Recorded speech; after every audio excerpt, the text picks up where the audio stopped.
बातमी आहे मुंबईमधल्या आगीची। काल संध्याकाळी मानखुर्दच्या मंडाळा झोपडपट्टीला लागलेली आग अजूनही धुमसतीच आहे। ही आग लागून तब्बल 12 तासांहून अधिक काळ उलटलेला आहे, मात्र अजूनही ही आग आटोक्यात आलेली नाही।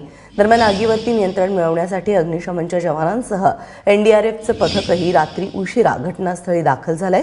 या आगीमध्ये 2 जण जखमी झालेले आहेत, त्यांच्यावर रुग्णालयात उपचार सुरू आहेत। अग्निशमन दलाच्या 17 गाड्या घटनास्थळी दाखल झालेल्या आहेत, आग विझवण्याचे प्रयत्न करतात। मनश्री पाठक घटनास्थळावरून आता आपल्याबरोबर आहे। मनश्री, आत्ताची काय परिस्थिती आणि आग अजूनही का विझली जात नाहीये? प्राजक्ता, जी माहिती मिळते आहे त्यानुसार अजूनही फायर फायटिंग सुरू आहे। तब्बल 10 तासांहून अधिक काळ होऊन गेलेला आहे, मात्र आगीची तीव्रता आपल्याला कुठे ना कुठे कमी झालेली पाहायला मिळते आहे।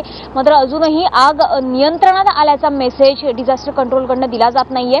जसं तू म्हणलीस की केमिकल कंपनीला ही आग लागली होती असा संशय बळावतोय। त्याचबरोबर भंगार मार्केट असल्या कारणाने इथल्या कचऱ्यामुळे, प्लास्टिकमुळे ही आग जास्तीत जास्त पसरते, त्याच्यामुळे तिला नियंत्रणात आणणं कठीण जातंय। त्याचबरोबर धुराचे लोटही आहेतच। अरुंद गल्ल्यांमुळे अग्निशमन दलाच्या गाड्या या लवकर आत पोहोचू शकल्या नव्हत्या, त्याच्यामुळे ही आग जास्तीत जास्त पसरत गेल्याचा दावा केला जातोय।